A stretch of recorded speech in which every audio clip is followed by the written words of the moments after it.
Louis Capone was born in Naples, Italy, and moved to New York City with his family as a child, where he grew up in the Coney Island section of Brooklyn. As an adult, Capone moved to Brownsville, Brooklyn. Capone's legitimate business was a pasticceria in Brooklyn.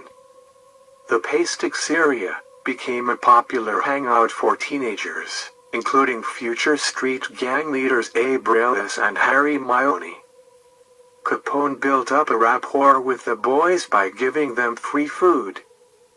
These young men soon became Capone's protégés in crime. Capone had strong connections with the Purple Gang of Detroit, and was operating loan-sharking operations in both Detroit and New York. He was also involved in labor racketeering with the local plasterers union and had close ties with mobster Joe Adonis. With the end of the Castellammarese War in 1931, Reles and Mahoney's gangs developed into a network of contract killers that became known as Murder, Incorporated. The Castellammarese War was a bloody power struggle for control of the Italian-American mafia that took place in New York City, New York, from February 1930 until April 15, 1931. Between partisans of Joe the Boss Masseria and those of Salvatore Maranzano. The war's namesake was derived from the Sicilian town of Castellammare del Golfo, the birthplace of Maranzano. Maranzano's Faction 1 divided New York's crime families into the 5 families, and declared himself Capo di tutti I capi, boss of all bosses.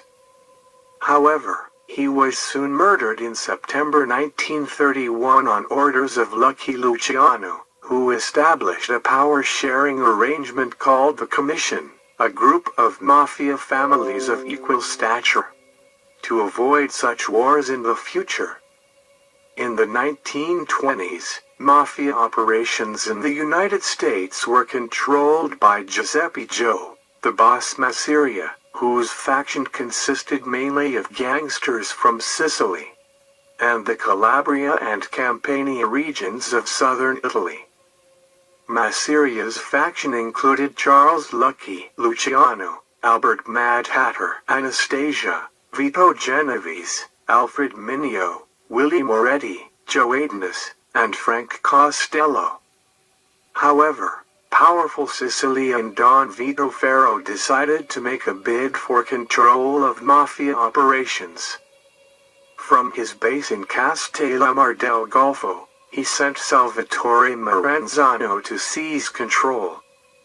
The Castellammarese faction in the U.S. included Joseph Joe Bananas Bonanno, Stefano the Undertaker Magaddino, Joseph Profaci, and Joe Aiello. As it became more and more evident that the two factions would clash for leadership of the mafia, they each sought to recruit more followers to support them. Outwardly, the Castellammarese War was between the forces of Masseria and Maranzano. Underneath, however, there was also a generational conflict between the old guard Sicilian leadership, known as the Mustache Petes, for their long mustaches and old world ways, such as refusing to do business with non-Italians, and the Young Turks, a younger and more diverse Italian-American group who, unlike the Mustache Petes, had grown up in the U.S., were more forward-thinking, and were willing to work with non-Italians. This approach led Masseria's followers to question whether he was even capable of making the mafia prosper in the modern times.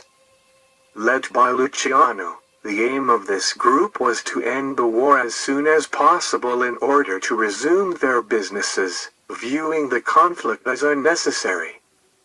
Luciano's objective was to modernize the mob and do away with unnecessary orthodox norms. This was a vision that enabled Luciano to attract followers, who had seen the inadequacies of Maseria's traditionalist leadership. Therefore, both factions were fluid, with many mobsters switching sides or killing their own allies during the war. Tensions between the Maranzano and Masseria factions were evident as far back as 1928, with one side frequently hijacking the other's alcohol trucks. Alcohol production being illegal in the U.S. at that time due to prohibition. Albert Anastasia, a patron of Capone's restaurant, persuaded the two gang leaders that they could make a lot of money by working together for the Cosa Nostra. Anastasia would send Cosa Nostra murder contracts to mobster Louis Buckleter, the boss of Murder, Inc. Capone would recruit the individual hitmen from the Reales and Mione gangs. These hitmen were mainly Jewish and Italian-American hoodlums from Brooklyn. By 1934, all the Cosa Nostra families were using Murder, Inc. As time progressed, Capone spent considerable energy mediating disputes between the two gang leaders. In 1936, Capone participated in the murder of Joseph Rosen. Buckleter had previously ruined Rosen's trucking business and was now afraid that Rosen would implicate him in criminal activity. To protect himself, Buckleter ordered Rosen's murder. On September 13, 1936, Harry Strauss, Emanuel Weiss and James Farrago shot Rosen 17 times in his Brooklyn candy store, killing him instantly. Capone identified the victim and worked out a plan for the gunman. In 1939, Capone allegedly participated in the murder of Irving Penn. Buckleter had ordered Capone to plan the murder of Philip Orlovsky, a mobster who was cooperating with the government in an investigation of Buckleter. Capone gave the job of identifying the target to mobster Jacob Cuppy Migden.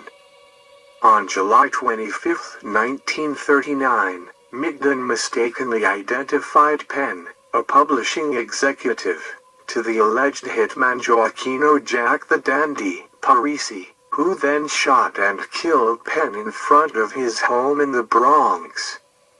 In 1940, Reales became a government witness and helped break up Murder, Inc. in jail on a pending 1933 murder charge.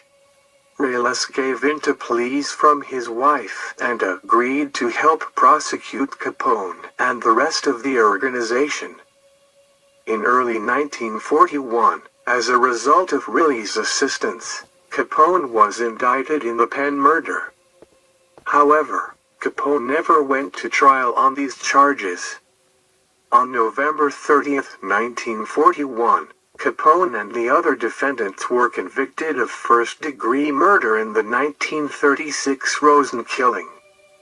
At that time, New York state law mandated the death penalty for this offense.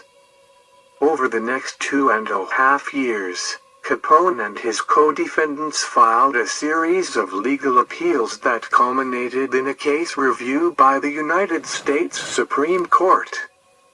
After their legal appeals were exhausted, the condemned men submitted clemency petitions to the governor of New York, which were all denied.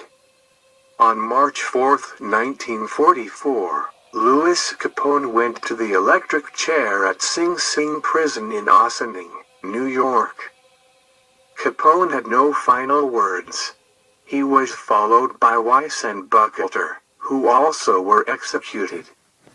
Capone was buried in Holy Cross Cemetery in Brooklyn. Thank you for watching Death Row.